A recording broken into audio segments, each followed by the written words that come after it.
इस प्रकार से देखा जाए तो सबसे पहले हम गीता की ही विवेचना करते हैं, उसका ही अध्ययन करते हैं। गीता का हिंदू धर्म में, सनातन धर्म में एक विशेष स्थान है, महत्वपूर्ण स्थान है। गीता में अहिंसा को सर्वश्रेष्ठ धर्म माना गया है, परंतु महात्मा गांधी के भक्त गीता के रूप को एक भक्त के रूप में स्वीकार करते थे। वहीं चंद्रशेखर आजाद, सरदार भगत सिंह जैसे क्रांतिकारी भी गीता को अपने पास रखते थे। है ना विलक्षण बात, कि जो अहिंसा के द्वारा वस्तुओं की कल्पना या प्राप्ति के लिए काम कर रहे हैं, उनके पास भी गीता है। और जो सशस्त्र क्रांति के द्वारा अपनी स्वतंत्रता को, अपनी भारत भूमि को, अपनी जन्मभूमि को स्वतंत्र कराने का ख्वाब देख रहे हैं, स्वप्न देख रहे हैं, उसके प्रति क्रियाशील हैं, उनके पास भी गीता है।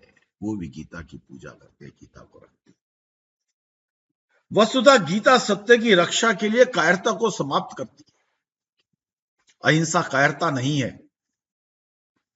कायर अहिंसक हो भी नहीं सकता। अहिंसा कर्तव्यों का बोध कराती है, गीता भी कर्तव्यों का विरोध कराती है। इसलिए हिंसावादी और अहिंसावादी दोनों का आदर्श ग्रंथ एक रूप से गीता को कहा गया है। जिस प्रकार से एक सैनिक देश की रक्षा के लिए दुश्मनों का संहार करता है, लेकिन सैद्धांतिक रूप से हिंसा करता हुआ भी व्यावहारिक रूप से अहिंसक कहलाता है, क्योंकि यदि वो अपने दुश्मनों का संहार नहीं करेगा तो उसका देश पराधीन हो जाएगा, उसके देश के लोगों की स्वतंत्रता समाप्त हो जाएगी। वो न्याय की रक्षा के लिए, देश की स्वतंत्रता की रक्षा के लिए किसी दूसरे का घात करता है, स्वयं के किसी फायदे के लिए या स्वयं के किसी प्रयोजन के लिए हिंसा नहीं करता। ऐसी हिंसा अहिंसा हो जाती है ना विचित्र बात। अभी तक हमने कहा किसी का घात करना अहिंसा है, पर अब हम कह रहे हैं यदि अच्छे उद्देश्यों के लिए हिंसा की जाए तो वो भी अहिंसा में उसको परिभाषित किया जा सकता है।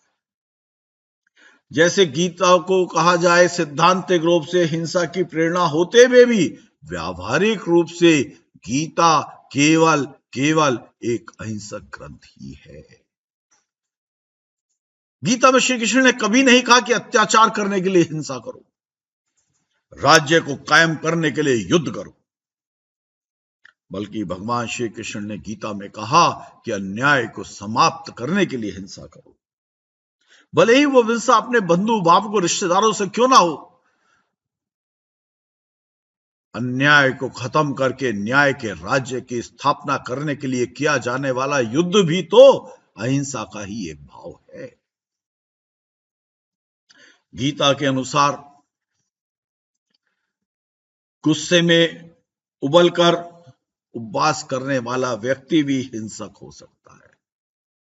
वो उपवास तो कर रहा है, व्रत तो कर रहा है, धर्म का ध्यान तो कर रहा है, धर्म की पूजा भी कर रहा है, पर उसमें बार बार उसे गुस्सा आता है, सबको बुरा भला कहता है, अपने आप को सर्वश्रेष्ठ साबित करने का ढोंग करता है और दूसरों को बुरा करता है। वो भी हिंसक प्रवृत्ति का है, भले ही अहिंसा की साधना में लगा हुआ है। तो एक बहुत ही नए प्रकार से गीता के द्वारा हम अहिंसा के दर्शन को समझ सकते हैं, अहिंसा के सिद्धांत को, अहिंसा के स्वरूप को, अहिंसा की परिभाषा को समझ सकते हैं। जैसे चित्त की समता ना डिगने के कारण या ना डिगने देते हुए शांति वृत्ति से किसी प्रसंग विशेष पर अनिवार्य समझकर परिस्थितिवश शारीरिक हिंसा करने वाला व्यक्ति भी अहिंसक हो सकता है। जैसे कोई ऋषि जंगल में पूजा कर रहा है, ध्यान में मस्त है, लवलीन है, वहीं पर कुछ लुटेरे वहां पर आ जाते हैं, उससे कहते हैं जो कुछ है हमारे पास रख दे, पर वो ऋषि तो अपनी ही दुनिया में खोया हुआ है।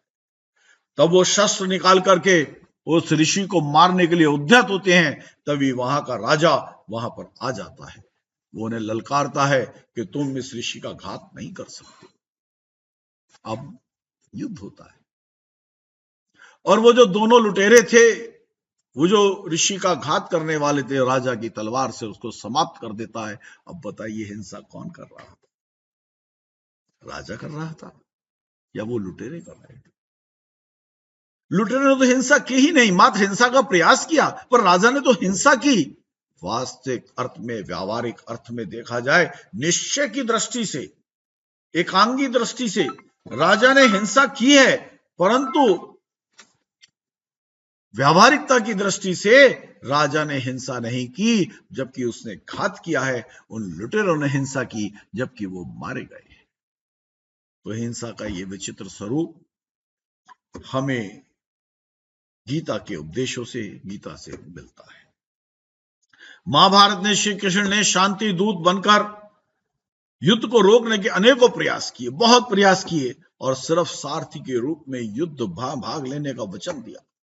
श्री कृष्ण का मंतव्य था, श्री कृष्ण का सिद्धांत था कि अहिंसा, समता, संतोष, दान आदि जितने भी सुकर्म हैं, वो सभी उन्हीं के कारण तो उत्पन्न हुए हैं, और प्राणियों को कष्ट न देना, हिंसा न करना अहिंसा है, सुगति का कारण है। इस प्रकार से गीता को अहिंसा में मुक्ति का साधन माना गया है, कि अहिंसा ही मुक्ति का साधन है। ये श्री कृष्ण ने अनेकों अपने उदाहरणों से प्रस्तुत किया है। दूसरा है रामायण। रामायण भी मर्यादा पुरुषोत्तम भगवान श्री राम का वर्णन है। रामायण का काफी भाग राम रावण के युद्ध का भी वर्णन है, और यहां भी यही ध्येय है कि जो युद्ध हो रहा है उसमें किसी भी प्रकार की गंदी वासनाएं नहीं है, दौलत को हड़पने की कोई लालसा नहीं है, राज्य को करने की कोई लालसा नहीं है। चरित्र राक्षस का, रावण का हो या राम का हो, रावण बलशालीता, अध्यात्म पुरुषता, विद्वानता, उसका जीवन उसके उच्च चारित्रिक गुणों को दर्शाता है, वहीं राम का जीवन में उनकी महानता को दर्शाता है। पर उच्च चरित्र होते हुए भी रावण जो अनाचारी, दुराचारी कार्य करता है, जो उससे समाज और देश और संस्कृति को पीड़ा होती है, उसका उद्भवन होता है, उसको नष्ट करने के लिए धर्म के युद्ध के विजय के रूप में राम अपने कर्तव्य को निभाते हुए उसको समाप्त कर देते हैं। जो असुरी प्रवृत्तियां हैं, जो अन्याय की प्रवृत्तियां हैं, न्याय की विजय पाने के लिए उनको नष्ट करके भी राम अहिंसक है। अहिंसा का ये भाव है, अहिंसा का यही विशेषता है कि रामायण महाकाव्य अहिंसा और नैतिक साधनों की सार्थकता को घोषित करता है। जिस वजह से युद्ध हो रहा है उसकी वजह क्या है? अगर उसकी विजय प्राप्त करना है, अत्याचार करना, अन्याय करना है, अपने सत्ता को स्थापित करना है, क्योंकि लंका की विजय के बाद राम ने उस पर राज्य नहीं किया, अपितु विभीषण को, जो राक्षस कुल का ही था, समता पूर्वक न्याय करने के लिए लंका को उसको सौंप दिया। इसलिए ये युद्ध होते हुए भी अहिंसा का एक प्रतिमान स्थापित करता है। तो इस प्रकार से रामायण भी अहिंसा का एक उच्चतम महाकाव्य है।